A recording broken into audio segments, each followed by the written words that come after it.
반갑습니다.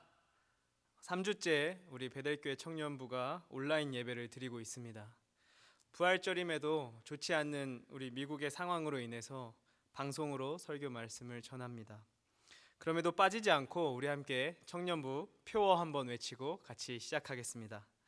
화면 앞에서도 오른손 주먹 쥐시고 우리 함께 복명복창 하겠습니다. 전능하신 하나님을 믿고 경험하는 청년부, 아멘. 네, 사순절 특집 예수님의 생애 시리즈 설교가 지난주에 마무리되었습니다. 부활주일인 오늘부터는 부활, 더 게임 체인저라는 제목으로 새로운 시리즈 설교가 시작됩니다. 사순절, 예수님의 십자가만큼이나 중요한 것이 바로 예수님의 부활입니다. 우리가 이번 시리즈 설교를 통해서 십자가를 가슴에 품고 부활 신앙으로 살아가는 우리 청년들 되기를 진심으로 소망합니다. 오늘은 부활이 내 마음을 뜨겁게 하는가라는 제목으로 누가복음 24장 19절에서 32절의 말씀을 함께 나누겠습니다. 이번 시리즈 설교 제목이 부활 더 게임 체인저라고 했습니다. 게임 체인저라는 말이 생소하신 분들도 있으실 것 같아 소개해드리면 이렇습니다. 게임 체인저란 흐름을 통째로 바꾸거나 판도를 뒤집어 놓을 만큼 결정적 역할을 하는 사람, 사건, 무기나 제품 등을 가리키는 용어입니다. 요새 특히 대표적으로 전쟁이 일어나면 그 판도를 한 번에 뒤집을 수 있는 전략 무기들을 게임 체인저라고 합니다. 특히 핵 추진 항공모함이나 SLBM 미사일을 갖춘 핵 잠수함, 즉 바닷속에 숨어 있다가 엄청 먼 대륙에 있는 적들까지 핵폭탄을 쏠 수 있는 그런 위험한 무기, 강력한 무기, 이런 무기들은 존재만으로도 이 전쟁의 판도를 역전시킬 수 있다 해서 게임 체인저라 불리고 있습니다. 따라서 게임 체인저가 등장하면 말 그대로 상황은 완전히 달라지게 됩니다. 저는 기독교인들에게도 이러한 게임 체인저가 있다고 믿습니다. 그것은 바로 부활 신앙입니다. 예수님께서 십자가에서 죽으시고 다시 부활하신 그 사건은 우리들의 신앙의 게임 체인저와도 같습니다. 만약 우리가 믿는 주님께서 십자가에서 달려 그저 그렇게 죽으심으로 끝이 났다면 그것은 슬픔과 허무함과 죄책감만을 우리에게 남겼을 것입니다. 그러나 주님은 사흘 만에 다시 살아나셨습니다. 사흘 만에 주님께서는 죽음을 이기시고 다시 살아나셨습니다. 아멘. 주님은 우리의 죄값을 자신의 고통과 죽음을 통해 대신 치르셨고 다시 살아나심으로 그 누구도 극복할 수 없는 사망의 권세마저 다스리셨습니다. 주님이 주님이심을 얼마나 전능하신지를 부활을 통해 증명하신 것입니다.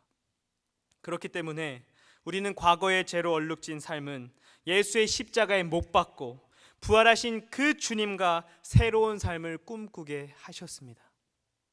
육체적인 죽음 이후에 부활하여 천국에서의 삶을 약속해 주신 것입니다. 아멘.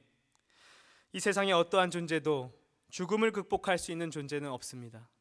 어찌 보면 이 세상의 모든 것은 유한합니다.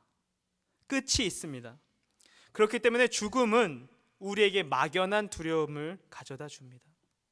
죽음 앞에 모든 인간은 불안함을 느낍니다. 그러나 주님은 그 불안하게 만드는 누구도 극복할 수 없는 그 죽음마저도 다스리셨습니다. 참 감사한 것은 부활이 오직 주님을 따르는 기독교만의 것이라는 사실입니다. 그 어떤 종교도 부활은 결코 존재하지 않습니다. 그 종교의 섬김의 대상이 부활하여서 수많은 증인들을 만들어내고 그 증인들이 그 부활을 전하기 위해 목숨을 바치고 그 부활을 알린 역사는 전 세계 어디에도 없습니다.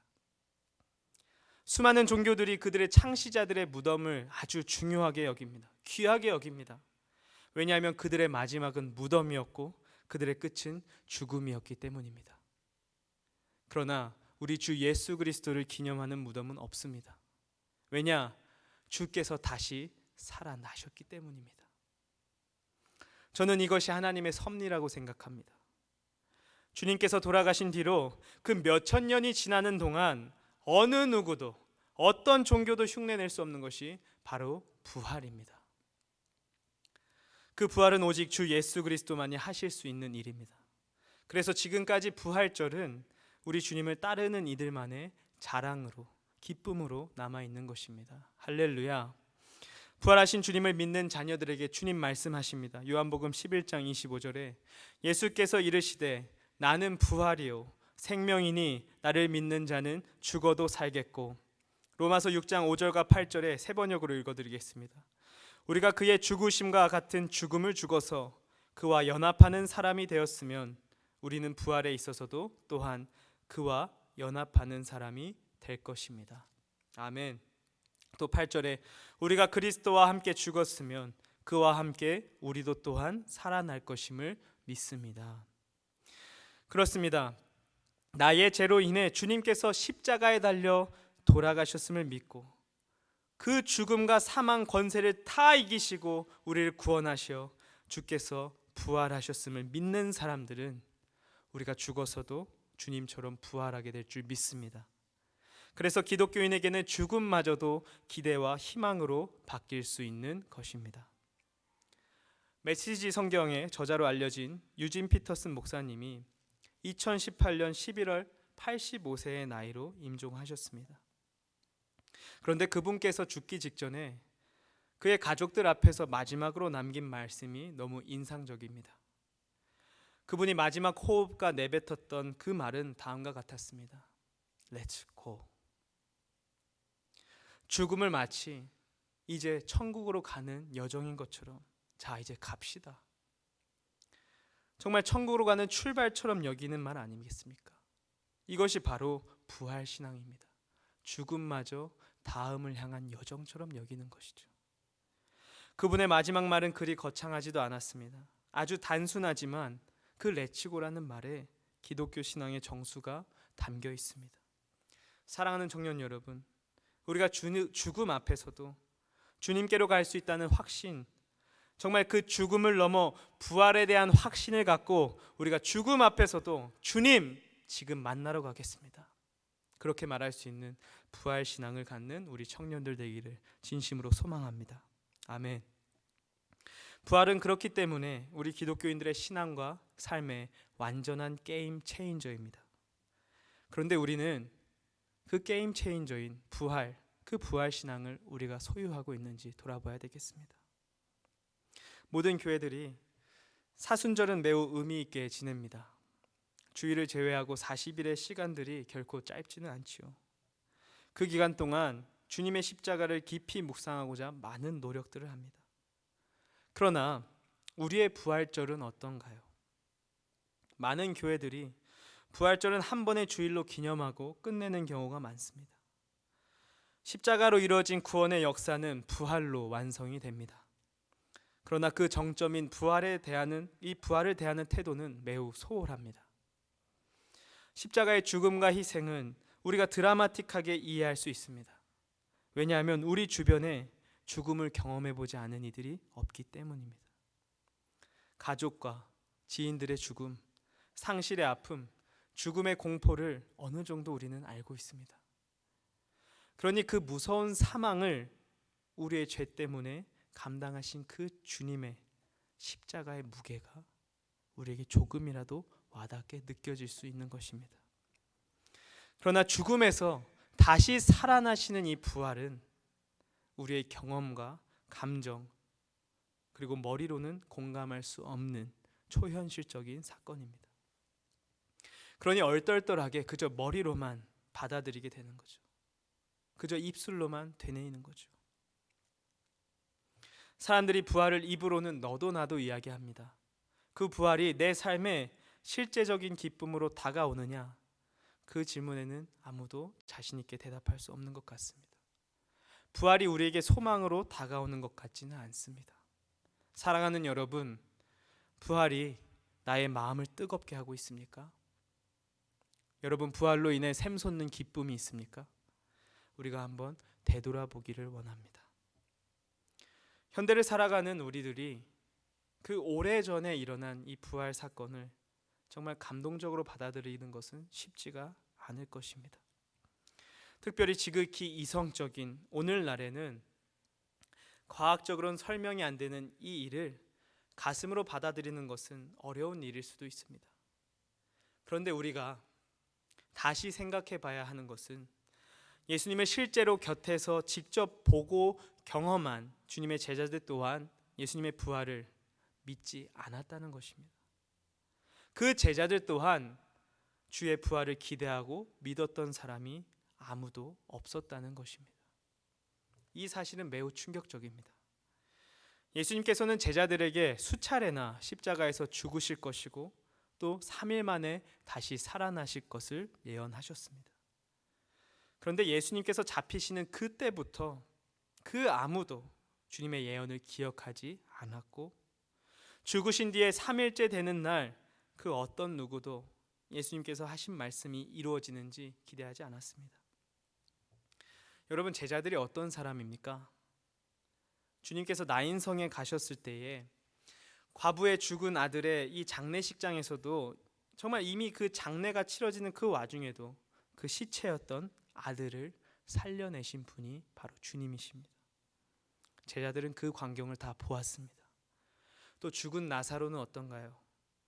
사람들은 그 몸이 부패하여서 냄새가 났다고까지 말하고 있습니다.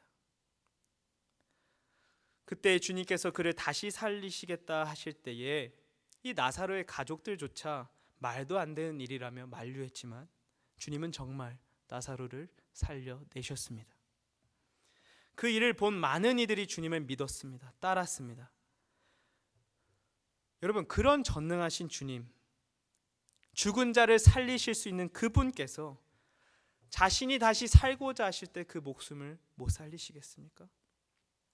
그분이 하신 그 일을, 그 놀라운 일들을 직접 보고 경험한 이들이라면, 그분을 진정 믿는 자들이라면 주님께서 예고하신 대로 돌아가신 지 사흘째 된 날 아침부터 그 기대하는 마음으로 무덤에 달려가 보았을 것입니다.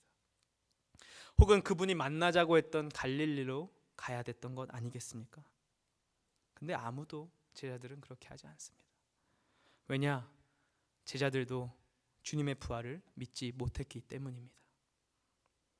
오늘 본문에서 등장하는 이 두 제자뿐만 아니라 누가복음 24장에 등장하는 모든 제자들이 주님의 부활을 믿지 못했습니다. 왜 그랬을까요? 오늘 엠마오로 향하는 이 제자들이 그 이유를 잘 보여주고 있습니다.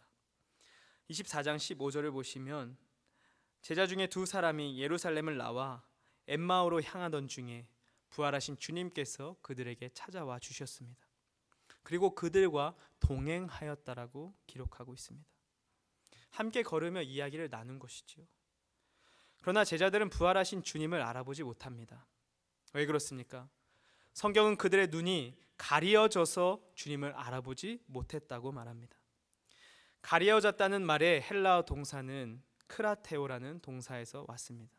그 뜻은 제지하다, 쥐다, 억제하다, 붙잡다라는 말로 해석할 수 있습니다. 여기에서 중요한 메시지를 우리가 발견할 수 있습니다. 저자는 단순히 그 눈을 가렸다라는 동사를 쓰지 않고 이 크라테오라는 말을 써서 마치 누군가가 그 제자들의 영적인 눈을 제지하고 방해하고 붙잡아 버렸음을 고발하고 있는 것입니다. 성서학자들은 누가복음의 이 맥락상에서 그들의 눈을 가린 이들을 우리의 대적, 사탄으로 보는 것이 가장 타당하다고 말합니다. 왜냐하면 누가복음의 맥락 안에서 22장 53절에도 주님께서 붙잡히시는 그때에 이제는 너희의 때요 어둠의 건세로다 말씀하셨고 22장 31절에도 제자들 그리고 베드로의 믿음을 이 사탄이 밀가부르듯 방해할 것이라 흔들 것이라 하며 그 움직임을 미리 경고하셨었습니다. 결정적으로는 8장 11절에 12절을 보면 씨 뿌리는 자의 비유를 설명하시면서 씨는 하나님의 말씀인데 그 씨가 길가에 떨어졌다는 말은 하나님의 말씀을 들어도 마귀가 가서 그들을 믿어 구원을 얻지 못하게 하려고 그들은 말씀을 그 마음에서 빼앗는 것이라 경고하였습니다. 그렇습니다. 악한 영 사탄은 우리가 주님의 부활의 기쁨과 승리를 누리지 못하도록 우리의 영적인 눈을 끊임없이 가리려고 합니다. 우리의 현실을 가지고 이성, 또 선입견, 그리고 때로는 고난을 통해서 주의 부활과 승리를 바라보지 못하게 할 것입니다. 믿지 못하게 할 것입니다. 이것이 우리가 예수의 이름으로 이 악한 영들을 항상 대적해야 하는 이유입니다. 우리가 왜 우리의 삶 속에서 주님을 자주 잊어버리게 될까요? 우리가 왜 그토록 뜨겁게 은혜를 받았다가도 어느 순간 마치 주님이 내 삶의 한순간도 계시지 않았던 것처럼 좌절하고 넘어지고 고통 속에 불안해하며 살아가게 됩니까? 악한 영이 호시탐탐 우리의 영을 가리고 우리의 눈을 가리려고 하기 때문입니다.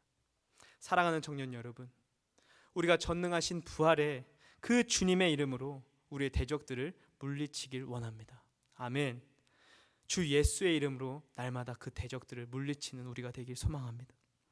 그들은 날마다 우리의 죄와 우리의 연약함을 바라보게 만들 것입니다. 거기에만 우리의 시선을 가두려고 할 것입니다. 때로는 교만한 마음을 불어넣어서 현실적이고 이성적이라는 명목 아래 예수께서 행하신 모든 일들을 마치 허탄한 것처럼, 말도 안 되는 이야기처럼 느끼게 할 것입니다. 지금 내 안에 그러한 생각들이 자리 잡고 있다면, 또 자리 잡으려고 한다면 이것은 단순히 내가 이성적이어서 그런 것이 아닙니다. 지금 바로 그 시기가 악한 영이 우리의 눈을 가리려고 하는 것입니다. 그럴 때일수록 우리가 더 기도해야 되는 줄 믿습니다. 주의 이름으로, 부활하신 주님의 이름으로 물리치시기를 바랍니다. 아멘. 때로 사탄은 우리의 반복되는 죄와 우리의 연약함에 우리의 시선을 고정하게 만듭니다. 그래서 그 우리의 죄만 바라보고 정작 하나님을 바라보지 못하게 합니다. 또 내가 나의 수많은 죄 때문에 이젠 더 이상 하나님의 자녀가 아닌 것처럼, 버려진 것처럼 그렇게 자꾸만 우리 곁에서 속삭이고 우리를 흔들려고 합니다. 그러나 기억하십시오. 우리가 주님의 원수와 같이 살았을 때에도 그러한 우리를 위해 죽기까지 하신 주의 사랑을 우리가 잊지 말기를 원합니다. 주님과 우리의 사이는 비록 우리가 죄인일지라도, 앞으로도 연약하여 자주 넘어질더라도 주님과 우리 사이는 아버지와 자녀의 관계입니다. 이 관계는 결코 우리의 죄의 여부와 다르게 바뀌지 않을 것입니다.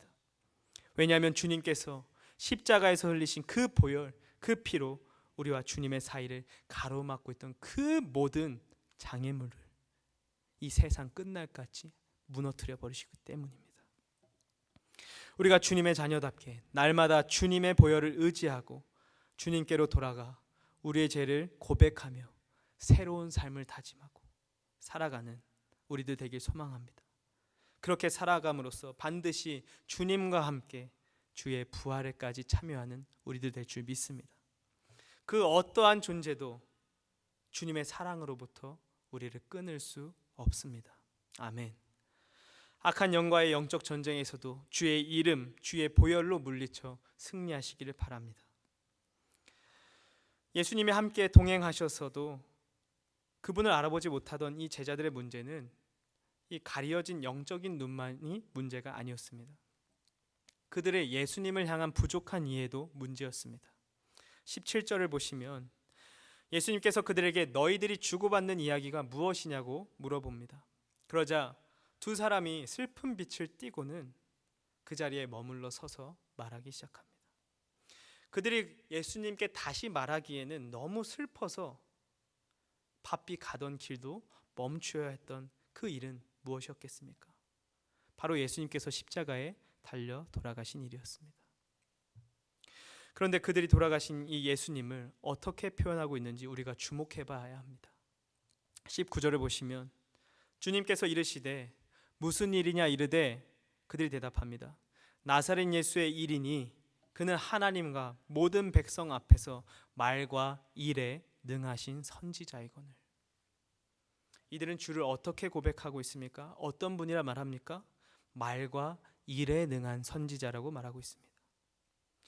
그저 선지자들 중에서 기적을 일으키는 능력과 하나님의 말씀을 잘 가르치는 그저 한 사람의 선지자, 그 정도로만 예수 그리스도를 이해하고 있었던 것입니다. 그래서 제자들 중에서는 실제로 예수님을 이 땅에 다시 온 엘리야라고 말하는 사람들도 있었습니다.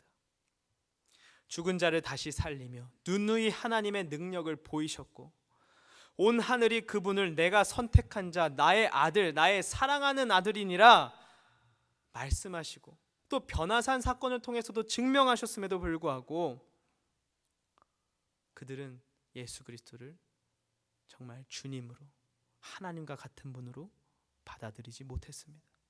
바다를 꾸짖어 풍랑을 잠잠케 하여도 물 위를 걸어도 그들은 그저 말과 일에 능한 선지자라 예수를 바라보았던 것입니다. 앞서 언급했던 누가복음 7장 11절과 13절에서 주님이 나인성 과부의 죽은 아들을 살리셨을 때에도 사람들은 예수님을 큰 선지자라고 불렀습니다. 그들의 이해와 제자들의 이해가 별로 다르지 않은 것 같습니다. 그리고 이들의 부족한 이해는 21절을 통해서 확연히 드러납니다. 21절에 우리는 이 사람이 이스라엘을 속량할 자라고 바랐노라. 그들은 예수님을 로마의 압제 속에서 이스라엘을 구원할 현실적인 메시아, 정치적인 지도자로 여겼습니다. 사실 따져보면 하나님의 아들, 하나님과 같은 분에게 그저 한 민족을 해방하는 지도자라는 타이틀은 그분을 향한 어떻게 보면 지나친 과소평가와도 같습니다. 그러니 그들은 스스로 21절에 그분이 죽은 지가 벌써 사흘째니라 스스로 말하고 있음에도 사흘 만에 다시 살아나실 것이라는 그 전능하신 예수님의 말씀을 기억하지 못하고 있고 기대하지 못하고 있었던 것입니다. 이렇게 그들이 주님을 잘못 믿고 있으니 부활은 기대하지도 못할 뿐더러 그저 인간적인 지도자 정도로 여기니까 그분의 죽음과 동시에 그 모든 소망이 끝나버린 것입니다. 사라져버렸죠. 그래서 슬픈 빛을 띠며 좌절하고 낙담하고 있었던 것입니다. 죽음이라는 한계에 자신들의 현실적인 기대의 틀에 주님을 가두어서 과소평가하니까 그 가소하게 평가한 만큼 주님을 향한 기대도 작아지는 것입니다. 그러니 어찌 그들이 부활을 기대나 할 수 있겠습니까? 얼마나 어리석은 믿음인지요. 이렇게 크신 주님을 아주 작게 믿는 믿음들은 주님의 놀라운 능력을 마치 허탄한 일, 믿업지 않는 일처럼 허무한 일, 정말 믿을 만한 일이 아닌 그저 소설과 같은 것들로 여기고 맙니다. 본문 22절에서 24절을 보면 그들이 얼마나 어리석게 주의 부활을 믿지 않았는지 더 자세하게 드러나고 있습니다. 무덤을 찾았다가 천사를 만났던 이들이 있었습니다. 그리고 그 천사들에게 주님께서 다시 살아나셨음을 직접 듣고 제자들에게 알렸던 이들이 있었습니다. 바로 막달라 마리아와 요한나와 또 예수님을 길러주신 마리아, 그리고 그들과 함께한 다른 여자들이었습니다. 누가복음 24장 10절에 분명히 기록되어 있지요. 당시 아무리 극심한 가부장사였을지라도 다수가 그 천사를 목격했습니다. 그리고 그 천사가 분명히 예수께서 다시 살아나셨다고 증언했습니다. 다수의 증언입니다. 여러분 생각해 보세요. 집단으로 미치지 않고서야 거짓이면 정말 금방 탄로날 일인데 그것을 어떻게 자신들에게 정말 당당하게 기쁨이 넘치는 것처럼 그들에게 전할 수 있었을까요? 여러분 생각해 보세요. 우리가 천사를 만났다면, 정말 우리가 우리의 삶 속에서 천사를 보았다면 그것을 그냥 덤덤하게 주변 사람들에게 그 일을 말할 수 있습니까? 나 천사 만났어.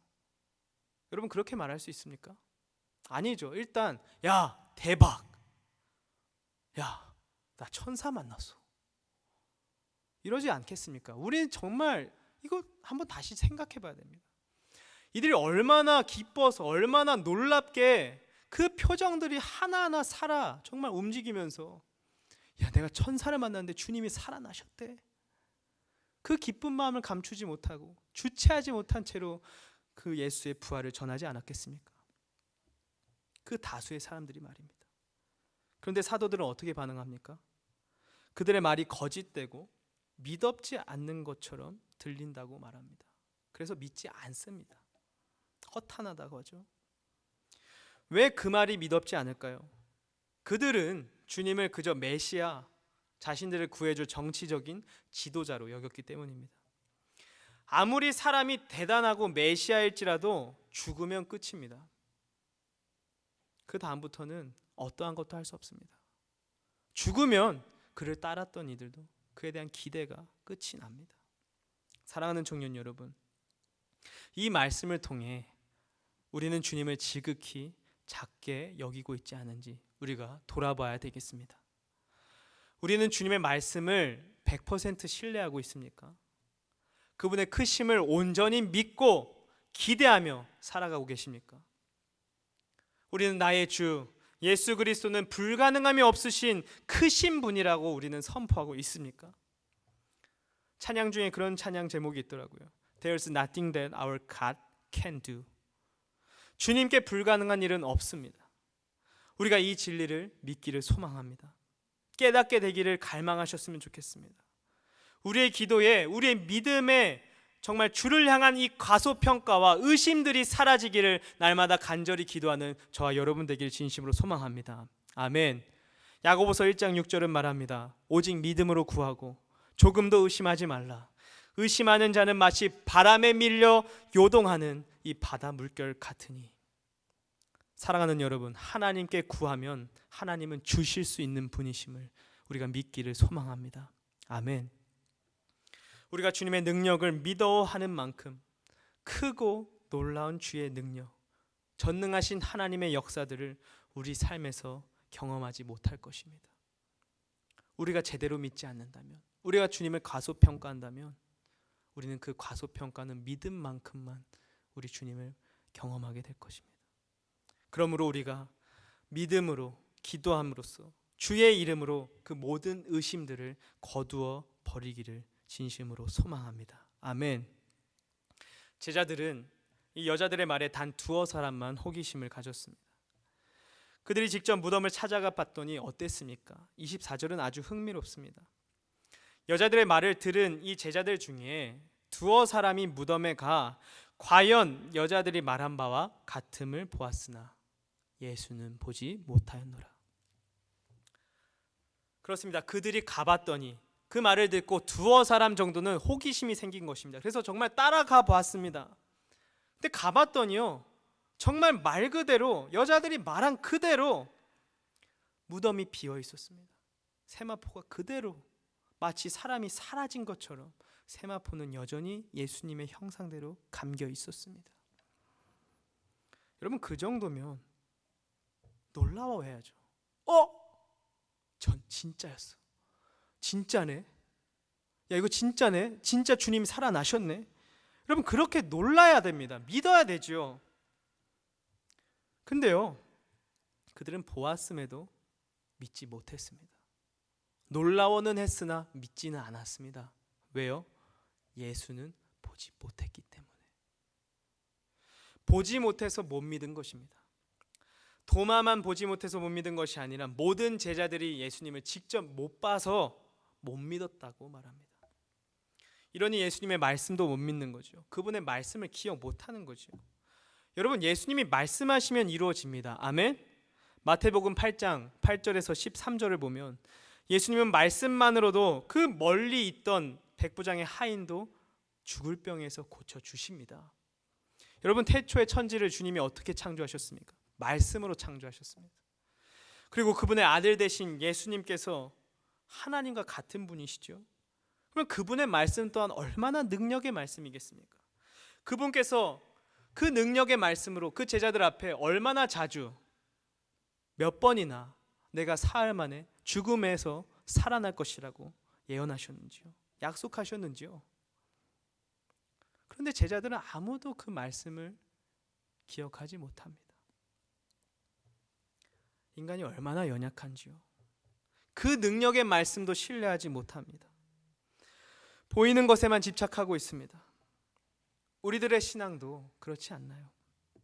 여러분, 우리의 하나님의 말씀만으로 우리가 충분합니까? 그 말씀이 나에게 힘이 되고 소망이 됩니까? 많은 사람들이 아마 그 말씀만으로, 이 하나님의 성경 말씀만으로는 충분치 못하다고 할 것입니다. 그래서 우리같이 연약한 사람들에게는 주님이 찾아오셔야 합니다. 아멘.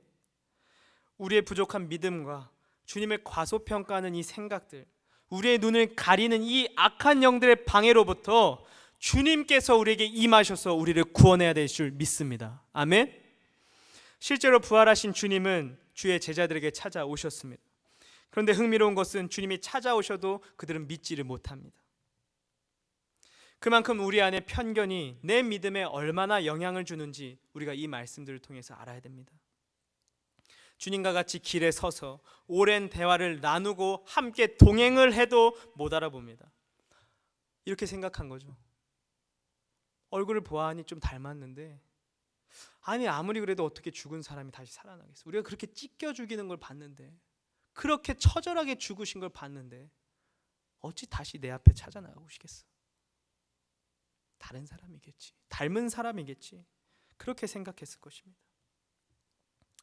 말도 안 되는 일이니까요. 여러분, 이것이 사람의 한계입니다. 내 이성 밖의 일들 믿기 어렵습니다. 사랑하는 여러분, 예수 그리스도의 부활, 그 능력, 그 소망을 우리가 믿으려면 주님의 도우심이 필요합니다. 아멘. 우리 스스로는 절대 불가능한 것입니다. 주님의 도우심이 필요합니다. 내가 대적할 수 없는 사탄을 끌어내어 전멸시키실 하나님의 힘이 필요합니다. 내 이성을 뛰어넘는 하나님의 임재를 체험할 수 있도록 주께서 우리의 마음을 만져 주셔야 합니다. 오늘 이 시간 이 말씀들을 통해 우리에게 믿음 주실 주님을 기대합니다. 아멘. 부활하신 주님은 두 제자에게 말씀하십니다. 미련하고 더디 믿는 자들이라고 말입니다.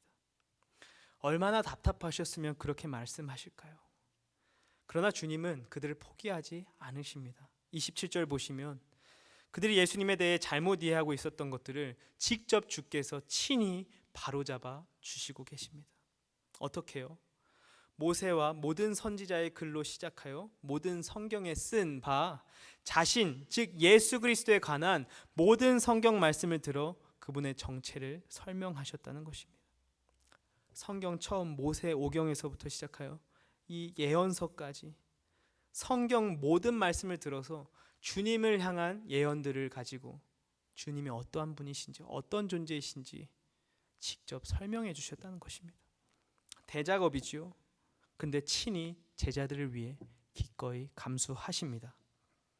이 말씀, 이 가르침 뒤에도 주님은 답답한 제자들을 가르쳐 주시고 또 가르쳐 주십니다. 사랑하는 청년 여러분, 부활하신 주님께서 오늘 우리의 잘못된 믿음, 부활을 우리의 마음으로 믿지 못하는 우리들의 그 잘못된 믿음을 다시 바로잡아 주실 줄 믿습니다. 우리가 될 때까지 몇 번이고 주님께서 가르쳐 주실 것입니다. 우리가 믿음으로 앞으로도 계속해서 주님께 나의 잘못된 믿음을 바로잡아 달라고 기도하며 가르쳐 달라고 구하는 우리들 되길 소망합니다. 다 가르치신 후에 계속해서 길을 걸어 이제 그들의 종착지가 가까이 왔습니다. 그러자 예수님은 더 길을 가실 것처럼 보여주십니다. 그때 제자들은 예수님께 자신들과 하루 이곳에서 더 머물기를 간청하고 있습니다. 이제 날도 어두워졌으니 그분을 자신들이 모시고 대접하겠다고 말하고 있는 것이지요. 29절을 보시면 이들의 이러한 간청을 이 누가가 매우 중요하게 다루고 있습니다. 읽어보면 그들이 함께 유숙하기를 강권하니 이에 그들과 함께 유하러 들어가셨다. 그렇게 기록하고 있습니다. 우리 모두 믿음이 다 온전함에 못 미칠 수 있습니다. 부족할 수 있습니다. 그러나 그럼에도 주님을 내 삶에 모시려는 노력, 그 간절함이 바로 이렇게 중요한 것입니다. 그들이 주님과 같이 머물고 싶어 하지 않았다면, 주님을 잡지 않았더라면 그렇게 그 만남은 짧았을지도 모르겠습니다. 그들이 손을 뻗을 때에 주님은 그들과 함께 하셨습니다. 그들이 주님을 함께 유숙하길 강권했을 때에 주님께서 그들과 함께 거하셨습니다. 머무셨습니다. 29절과 30절에 반복해서 저자 누가는 그들과 함께라는 표현을 두 번이나 반복해서 보여주고 있습니다. 누가는 주님의 영감으로 전하고 싶은 분명한 메시지들을 계속해서 반복하는 경향들이 있습니다. 주님을 찾는 자들, 주님이 머물기를 원하는 삶에 주님은 그들과 함께 하십니다. 아멘.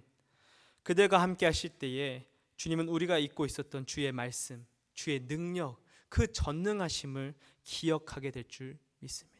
깨닫게 될 것입니다. 사랑하는 청년 여러분, 우리가 과거에 받았던 은혜와 그 경험들이 왜 지금은 나를 가슴 뛰게 하지 못하고 사라져 버려서 기억도 나지 않고 우리의 영적인 침체는 왜 계속 이어지는지 고민하고 계신 분들 있습니까? 지금 우리가 주님께 손을 뻗기를 소망합니다. 주님을 찾으십시오. 주님이 여러분의 삶에 머물도록 하루 순간순간마다 주님을 더욱더 묵상하십시오. 기도하며 주님을 찾으십시오. 주께서 기억하게 하실 것입니다. 주님이 여러분의 삶에 과거에도 함께 하셨음을 깨닫게 하실 것이고 그분이 지금 그리고 장래에도 여러분의 삶 속에 함께 하실 것을 믿게 하실 것입니다.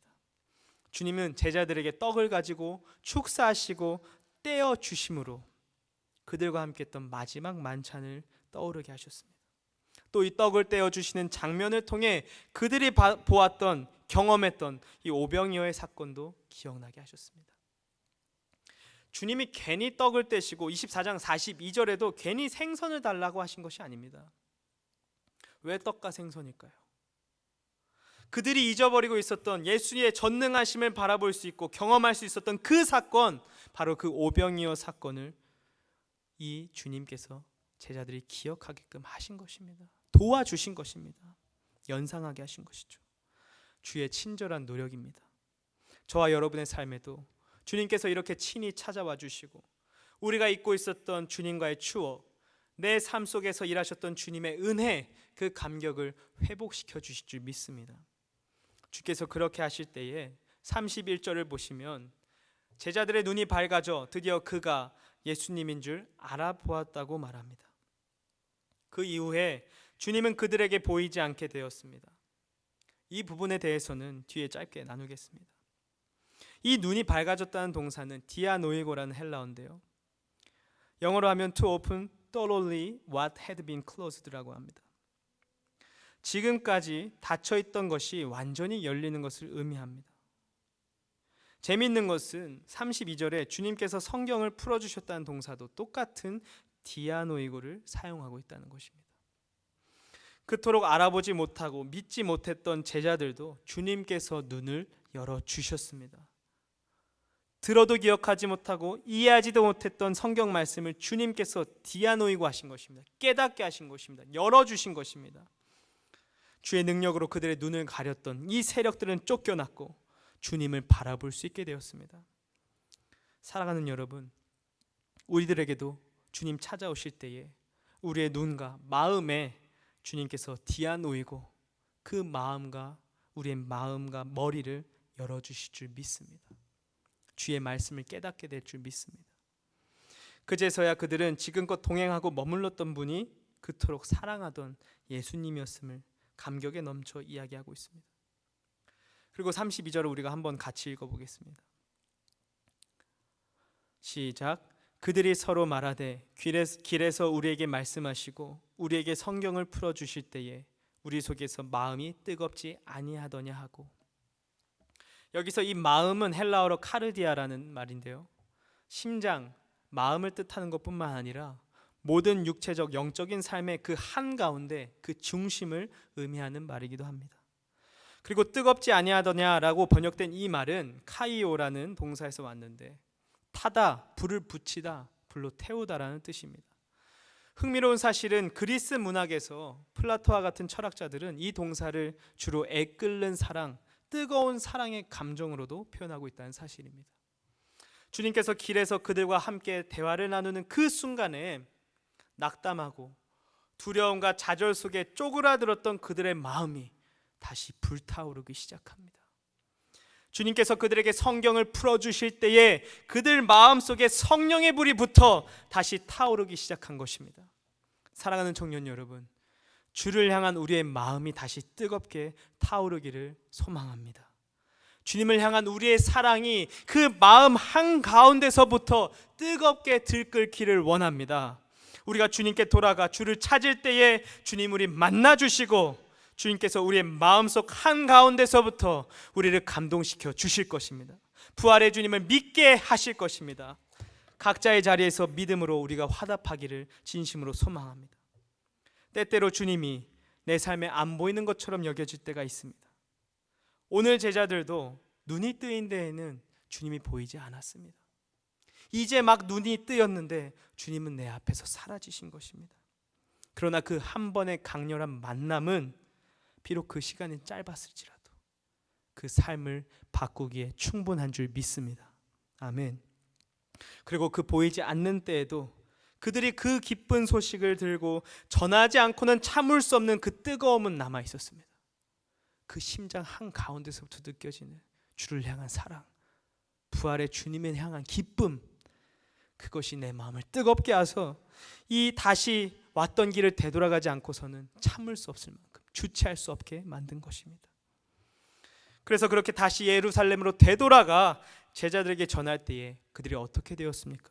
24장 34절과 35절을 보면 그들이 자신이 경험한 바들을 이 제자들에게 전할 때에 그 전하는 그때에 주님께서 친히 그들 가운데 나타나셨습니다. 아멘. 우리가 주님을 이 세상에 전할 때에, 우리의 주변에 전할 때에 우리는 더 분명하게 찾아오시는 주님을 만나게 될 줄 믿습니다. 그리고 그 부활의 주님께서 우리에게 평강을 더하실 것입니다. 부활하신 주님은 주를 찾는 많은 이들에게 성령으로 찾아오셨고 지금까지의 역사 속에서 그들의 마음을 뜨겁게 하셨습니다. 위대한 철학자이자 신학자 그리고 교부였던 어거스틴도 387년 어느 날 밀라노의 정원에서 앉아 주님을 애타게 찾을 때에 그의 귀에 Take and read, 아이들의 노랫소리를, 이러한 가사말을 그의 귀 속에 들리게 합니다. 그래서 자신도 모르게 이 무의식 중에 들었던 이 목소리를 따라 옆에 놓여져 있던 책을 읽고 마는데 마침 그 책이 바울이 쓴 로마서였습니다. 로마서 13장 13절 14절 안에 육신의 정욕을 만족시키려 하지 말고 주 예수로 옷 입으라는 이 사도 바울의 말을 읽는 와중에 갑자기 그 마음 한가운데서부터 무언가 뜨거운 것이 올라오는 것을 느꼈습니다. 그리고 그 마음이 점차 뜨거워져서 자신의 과거의 정욕으로 더럽혀졌던 이 모든 삶의 순간순간들이 하나하나 떠올라 주님 앞에 눈물로 회개하는 사건이 벌어지고 만 것입니다. 그 일이 있은 뒤부터 그의 삶은 완전히 달라져서 오늘날 가장 위대한 영향을 끼친 교부 중 한 사람이 되었습니다. 이뿐만 아니라 감리교의 창시자 존 웨슬리 역시 그토록 신앙의 훈련으로 열심히 살아왔던 자신이 이 배에서 풍랑을 만났을 때에 정말 이 죽음이 두렵고 떨려서 아무것도 못하고 있는 자신을 만나게 되었고 자신 안에 천국에 대한 확신과 구원에 대한 확신이 조금도 없음을 깨닫게 되었습니다. 그때부터 이 존 웨슬리는 자신의 믿음 없음에 실망하며 낙담하였고 눈물로 주님을 찾게 됩니다. 그때 주님이 그를 만나 주셨습니다. 이미 목사였던 그였지만 주님은 그때 웨슬리를 만나 주셨습니다. 1738년 5월 24일에 영국 런던의 올더스케이트 거리를 걷는 중에 어떤 사람이 길에서 마틴 루터가 쓴 로마서 주석 서문을 읽고 있는 소리에 귀를 기울이게 됩니다. 어거스틴도 그렇고 웨슬리도 그렇고 무언가 우연처럼 시작된 것이죠. 이것이 다 하나님의 섭리입니다. 그때 그 주석 서문을 읽는 소리에 귀를 기울이면서 그때 일어난 일을 웨슬리는 이렇게 고백합니다. 저녁에 나는 별로 내키지 않는 마음으로 올더스게이트 거리에 있는 한 종교 모임에 갔다. 거기에서 한 사람이 루터의 로마서 서문을 읽고 있었다. 9시 15분 전 그 사람이 그리스도를 믿는 믿음을 통해 하나님께서 마음에 역사하사 일으키시는 변화에 대해 말할 때 나는 내 마음이 이상하게도 뜨거워지는 것을 느꼈다. 나는 내가 구원을 위해서는 오직 그리스도만을 신뢰한다는 것을 느꼈다. 그리고 그리스도께서 나의 모든 죄를 사하시고 죄와 사망의 법에서 나를 구원하셨다는 확신이 내 안에 주어졌다. 사랑하는 여러분, 우리에게도 부활하신 주님께서 손 내밀어 나의 연약한 믿음, 나의 가려진 영적인 눈을 다 치워주시고 제거하여 주시고 새롭게 하셔서 우리가 주님께 도움을 청할 때에 주님이 우리의 마음을 뜨겁게 해주실 줄 믿습니다. 아멘. 십자가를 넘어 사망의 권세를 다스리신 부활의 주 예수 그리스도를 나의 아버지라 고백하며 천국을 꿈꾸고 이 세상에서 두려움을 극복하는 믿음의 삶을 주님께서 살게 하실 것입니다. 코로나로 위축된 오늘날 변화와 예측할 수 없는 공포와 불안함 속에 경제적으로 어려워지고 있고 많은 사람들이 죽어가고 병들어가는 이 시대 속에서 정말 작아지고 주눅든 우리들의 마음을 주님의 부활의 기쁨과 그 희망과 그 소망의 감격이 우리의 마음을 다시 뜨겁게 만들고 또 주님께서 우리에게 찾아와 친히 우리를 깨닫게 하시며 주를 바라보게 하실 줄 믿습니다. 우리가 우리의 마음을 뜨겁게 하시는 주님을 우리가 의지하며 나아가길 소망합니다. 이 시간 함께 찬양하고 기도하겠습니다.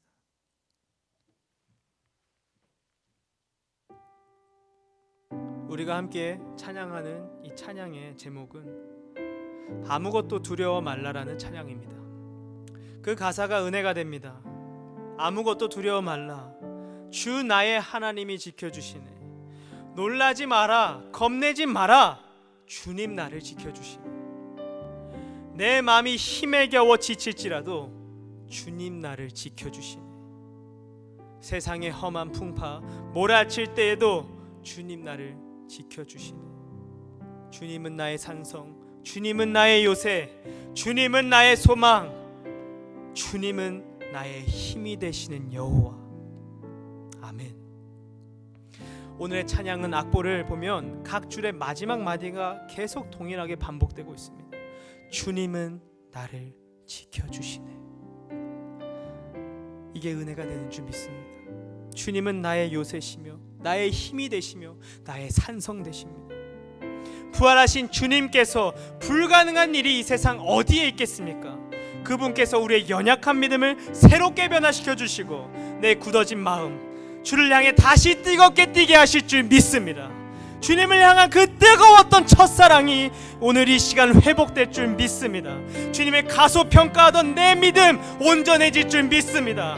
우리가 그 기대하는 마음으로 이 시간 함께 찬양하고 같이 기도하도록 하겠습니다.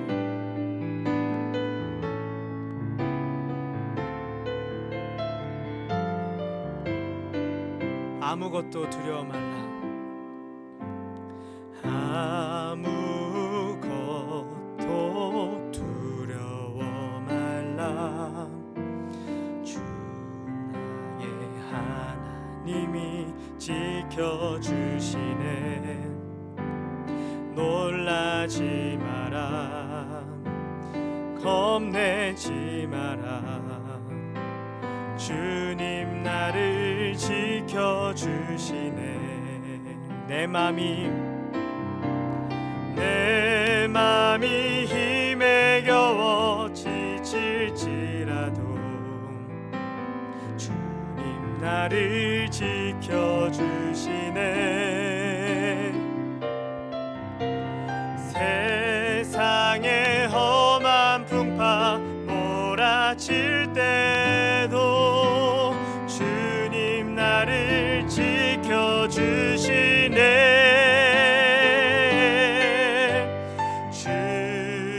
주님은 나의 산성, 주님은 나의 요새, 주님은 나의 소망, 나의 힘이 되신 여호와.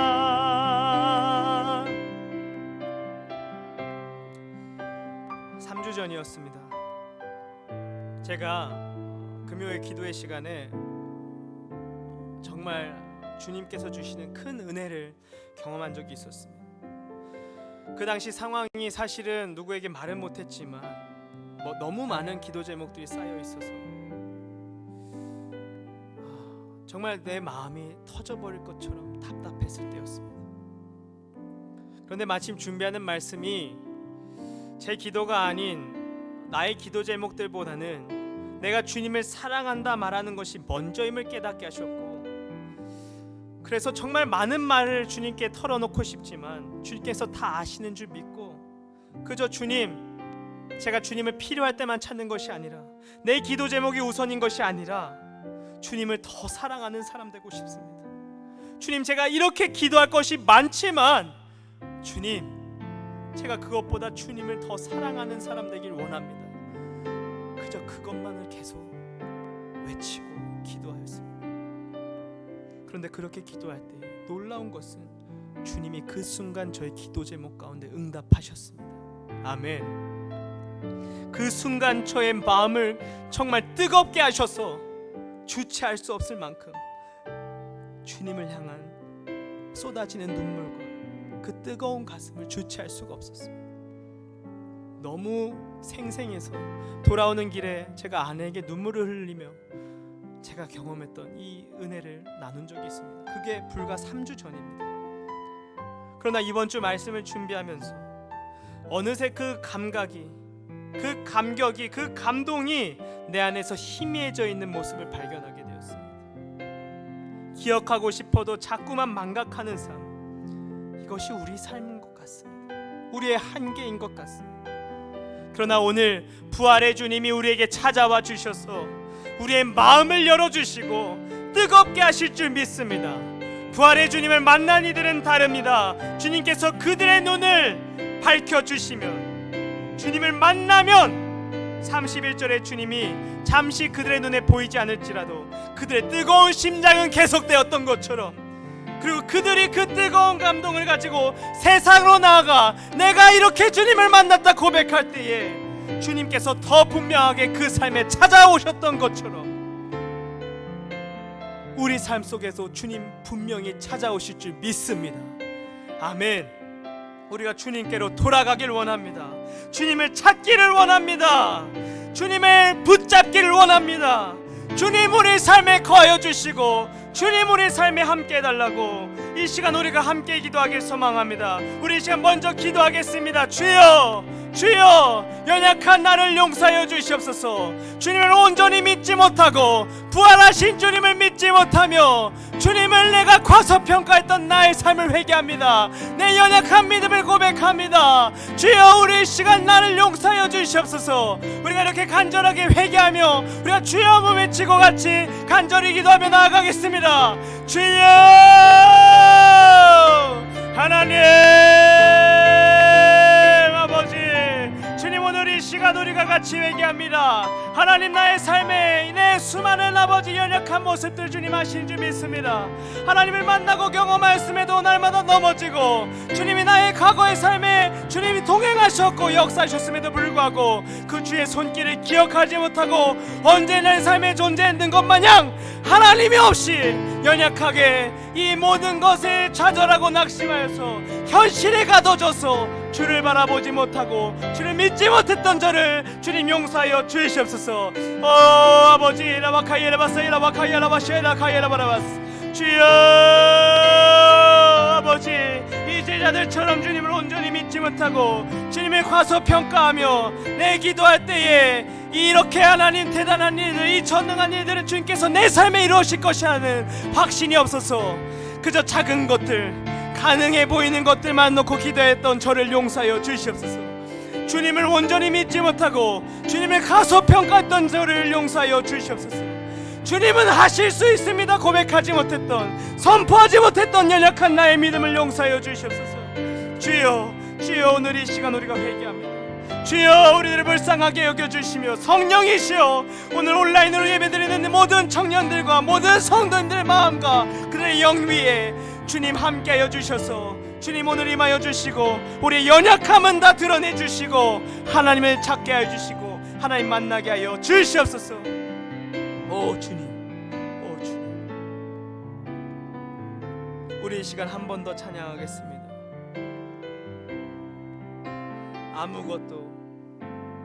아무것도 두려워 말라. 주 나의 하나님이 지켜주시네. 놀라지 마라, 겁내지 마라. 주님 나를 지켜주시네. 내 맘이 힘에 겨워, 내 맘이 힘에 겨워 지칠지라도 주님 나를 지켜주시네. 세상의 험한 풍파 몰아칠 때도 주님 나를 지켜주시네.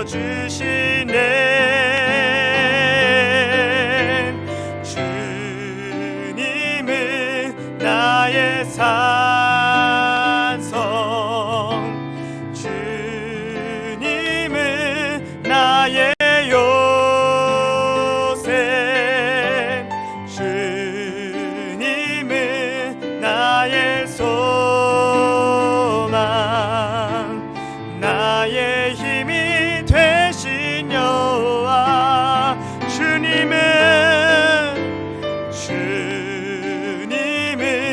나의 산성, 주님은 나의 요새, 주님은 나의 소망, 나의 힘이 되신 여호와. 주님은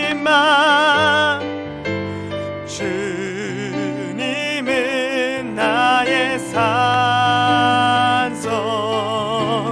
주님은 나의 요새, 주님은 나의 소망,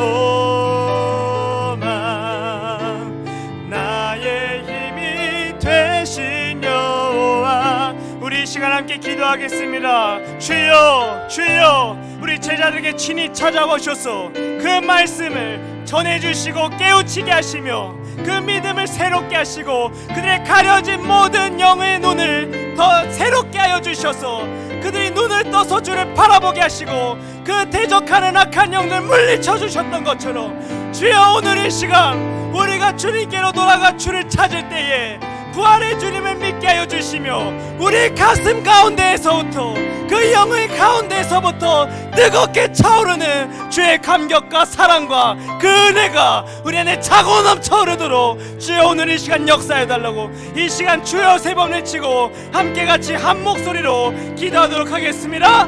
주여, 주여,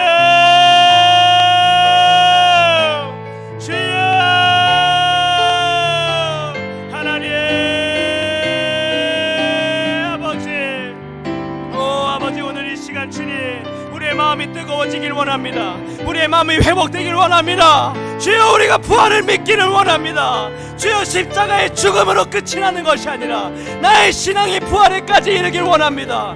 죽음마저 두려워하지 않는 신앙 되기를 원합니다. 주여, 오늘 이 시간 우리에게 찾아와 주셔서 우리의 마음을 어루만져 주시고 우리의 마음을 깨달아 하시며 우리의 마음을 열어 주시옵소서. 우리의 가려진 영혼들을, 우리의 영을 눈을 열어 주셔서 그 어떠한 영도 우리를 대적하지 못하게 하여 주시고 주 예수의 이름으로 기도하며 대적하고 물리칠 때에 주님 물리쳐 주시옵소서. 나사렛 예수 그리스도의 이름 명한다. 더러운 악한 영아, 더러운 사탄아, 주 예수 그리스도의 이름 명하노니 모든 사탄아 물러갈지어다. 우리의 마음을 가르고 우리의 마음을 가로막고 우리의 영의 눈을 가리는 더러운 악한 영들아, 주 예수의 이름 명하노니 물러갈지어다. 아멘. 주님께서 물리치실 줄 믿습니다. 우리의 마음을 뜨겁게 하실 줄 믿습니다. 주를 향한 그 사랑이 다시 뜨겁게 들끓 줄 믿습니다.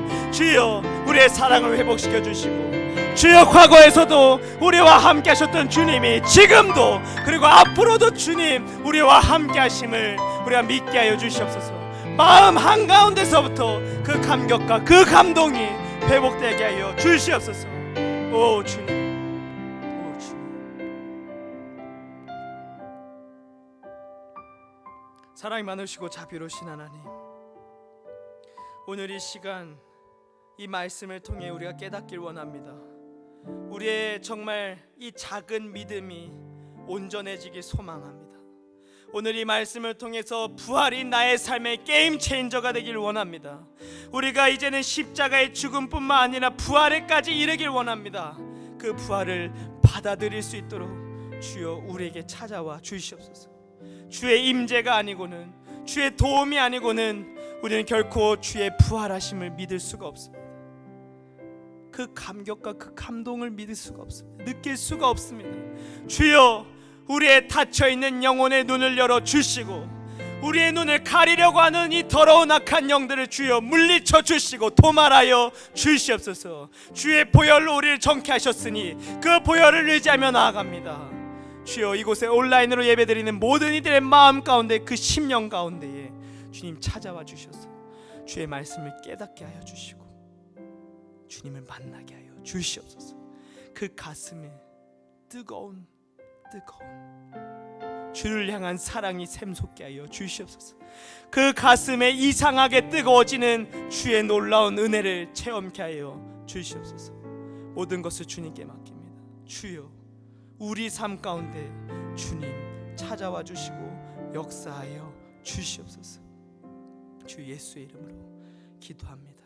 아멘. 지금은 성부와 성자와 성령의 형언할 수 없는 크신 사랑과 은혜와 그 부활의 능력과 보혈의 능력이 온라인으로 예배드리는 모든 성도들과 우리 청년들의 머리 위에, 그 심령 가운데에 살아 숨쉬기를, 회복되기를, 분명히 체험되기를 간절히 축원하옵나이다. 아멘.